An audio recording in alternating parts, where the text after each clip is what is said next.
Hello दोस्तों, आप लोगों ने नोटिस किया होगा कि आजकल टीवी एड्स में, बैंक में या कोई भी इन्वेस्टमेंट ऑर्गेनाइजेशन में म्यूचुअल फंड को ज्यादा से ज्यादा प्रमोट करती है। टीवी एड्स में भी यही बताया जाता है कि म्यूचुअल फंड सही है, लेकिन उसके बाद ये जरूर सुनने को मिलता होगा कि mutual fund are subject to market risk, please read all scheme related document carefully. और जब भी हम म्यूचुअल फंड में इन्वेस्ट करने के बारे में सोचते हैं तो मन में बहुत सारे सवाल आते हैं, क्या म्यूचुअल फंड सही है? और मन में काफी डाउट भी रहता है कि क्या सच में म्यूचुअल फंड सही है? क्या हमें अपना पैसा म्यूचुअल फंड में इन्वेस्ट करना चाहिए? कहीं हमारा पैसा डूब तो नहीं जाएगा? तो दोस्तों, इन सब सवालों के साथ मैं अंकित कुमार हमारे चैनल टेकी के साथ म्यूचुअल फंड की जर्नी शुरू करते हैं।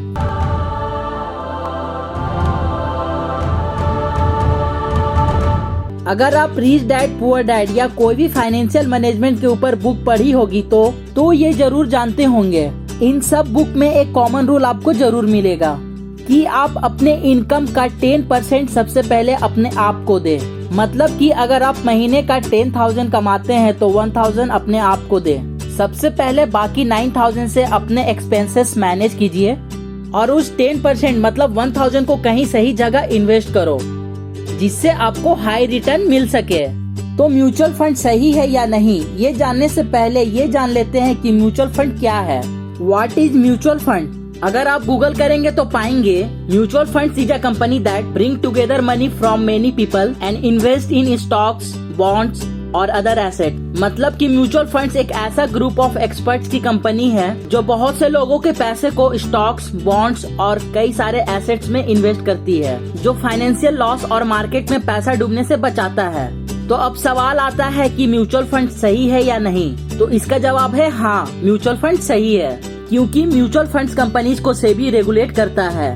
लेकिन इसमें आपको प्रॉफिट कमाने के लिए आपको स्मार्टली काम करना होगा। अब म्यूचुअल फंड्स में स्मार्टली काम करने के लिए हमको म्यूचुअल फंड्स काम कैसे करता है ये समझना जरूरी है। तो चलिए देखते हैं how mutual fund works. Mutual fund में हम खुद डायरेक्टली किसी स्टॉक्स या बॉन्ड्स में पैसा लगाने के बजाय किसी टीम ऑफ एक्सपर्ट्स को देते हैं, जिनका काम होता है कि हमारे पैसे को सही टाइम पे सही जगह पे इन्वेस्ट करें अपनी रिसर्च, नॉलेज और विजडम की हेल्प से, जिससे एट द एंड हमें मैक्सिमम प्रॉफिट मिल सके या प्रॉफिट मिल सके बिना लॉस खाए। और म्यूचुअल फंड्स रिस्क को भी बहुत कम करता है। तो कौन सा म्यूचुअल फंड में इन्वेस्ट करने से ज्यादा फायदा और सेफ रहेगा, ये जानने से पहले कितने टाइप के म्यूचुअल फंड्स होते हैं ये जान लेते हैं। तो चलिए देखते हैं टाइप्स ऑफ म्यूचुअल फंड्स। पहला इक्विटी म्यूचुअल फंड्स, दूसरा डेब्ट म्यूचुअल फंड्स, तीसरा हाइब्रिड म्यूचुअल फंड्स, चौथा इंडेक्स फंड्स। पहला है इक्विटी म्यूचुअल फंड्स, जिसमें बेसिकली स्टॉक्स में पैसा इन्वेस्ट किया जाता है। दूसरा है डेब्ट म्यूचुअल फंड्स, इसमें company debentures, fixed income assets and government bonds में पैसे लगाए जाते हैं और इसमें रिस्क बहुत कम होते हैं कंपेयर टू इक्विटी फंड्स के। लेकिन इसमें आपका रिटर्न भी कम होता है क्योंकि ये काफी लॉन्ग टर्म में बेनिफिट देता है। तीसरा है हाइब्रिड म्यूचुअल फंड्स, इसमें पैसे डिफरेंट क्लास में लगाए जाते हैं, मतलब कि 50% इक्विटी म्यूचुअल फंड्स में और 50% डेब्ट म्यूचुअल फंड्स में। इसके अलावा और भी कई सारे। चौथा है इंडेक्स फंड्स, ये एक passively form of funds management होता है, मतलब कि इसमें पूरे मार्केट में पैसे लगाए जाते हैं बजाय किसी स्पेसिफिक कंपनीज या किसी ऑर्गेनाइजेशन पे। फॉर एग्जांपल, अगर आप निफ्टी 50 के कंपनीज को खरीदोगे तो जो भी कंपनीज निफ्टी 50 में रहेगी और जो भी रिटर्न निफ्टी 50 कंपनी को आएगा, सेम रिटर्न आपको भी आएगा। अब सवाल ये आता है, क्या सही में हम लोगों को म्यूचुअल फंड्स में इन्वेस्ट करना चाहिए? तो जवाब है हाँ, क्योंकि सबसे पहले इसको सेबी रेगुलेट करती है। इसका मतलब आपके पैसे के साथ फ्रॉड होना या किसी का उसे लेके भाग जाना नामुमकिन है। लेकिन आप अगर इसे स्मार्टली मैनेज नहीं करोगे तो आपको काफी नुकसान उठाना पड़ सकता है।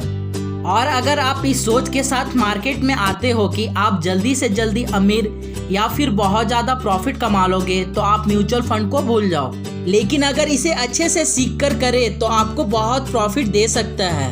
दूसरा, ये आपको इन्वेस्टर मेंटालिटी वाला पर्सन भी बनाता है, जैसे कि rich dad poor dad book में बताया गया है। हम सबको इन्वेस्टर मेंटालिटी वाला बनना चाहिए।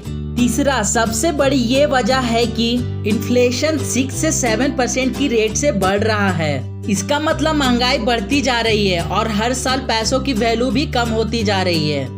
मतलब अगर आप पिछले साल 1 लाख रुपए अपने घर के अलमारी में छुपा के रखे होंगे तो उसकी आज की वैल्यू 95,000 की हो गई होगी, मतलब 5% का लॉस। इसलिए आप अपने पैसों को कहीं इन्वेस्ट करें और म्यूचुअल फंड्स एक बेटर ऑप्शन बन सकता है आपके लिए इन्फ्लेशन की लॉस से बचने के लिए।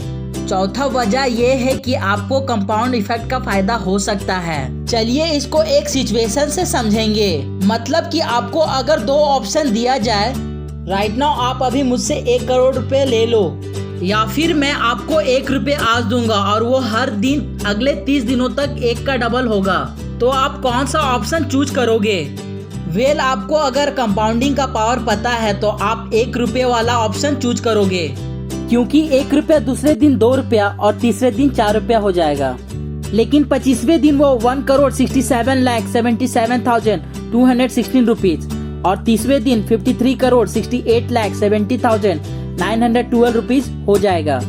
ये होता है पावर ऑफ कंपाउंडिंग का, और सेम प्रिंसिपल म्यूचुअल फंड में भी लागू होता है। तो अब आप बोल सकते हो कि म्यूचुअल फंड में इन्वेस्ट करना सही रहेगा। अब सवाल आता है कि कौन से म्यूचुअल फंड में पैसों को इन्वेस्ट किया जाए। तो अगर वॉरेन बफेट जैसे लोगों को देखा जाए तो वो इंडेक्स फंड में इन्वेस्ट करने का ऑप्शन देते हैं, क्योंकि ये पैसिवली मैनेज्ड फंड होते हैं, इसलिए इसके चार्ज भी कम होते हैं। एग्जाम्पल, इसमें आपको 0.1% एक्सपेंस रेशियो तक ऑप्शन भी मिलते हैं, जो लॉन्ग टर्म में काफी अच्छा होता है, और इसमें ह्यूमन इन्वॉल्वमेंट भी कम होता है, इसलिए मिस्टेक के चांसेस कम होते हैं। जैसा कि आप लोगों को पता ही होगा कि कोई कितना भी एक्सपर्ट क्यों ना बन जाए, मार्केट प्रिडिक्ट करना बहुत मुश्किल चीज होती है। इसलिए कोई स्पेसिफिक कंपनी चूज करने के बजाय अगर हम मार्केट में पैसा लगाएं तो रिजल्ट्स बेटर हो सकते हैं। और अगर आप पिछले 100 साल का ग्राफ उठा के देखोगे तो आपको पता चलेगा कि स्टॉक मार्केट में अप्स एंड डाउन्स होते रहते हैं, लेकिन मार्केट लॉन्ग टर्म ऊपर से ऊपर जाता ही रहता है और जाता ही रहेगा। इसलिए एज इंटेलिजेंट इन्वेस्टर आप अगर अपना पैसा इंडेक्स म्यूचुअल फंड में लगा के रखोगे तो लॉन्ग टर्म में आपको ये जरूर बेनिफिट देगा। और ऐसे ही इंटरेस्टिंग और नॉलेजेबल वीडियो देखने के लिए हमारे चैनल को लाइक करें, सब्सक्राइब करें, कमेंट बॉक्स में अपना क्वेश्चन बताएं और बेल आइकन जरूर प्रेस करें।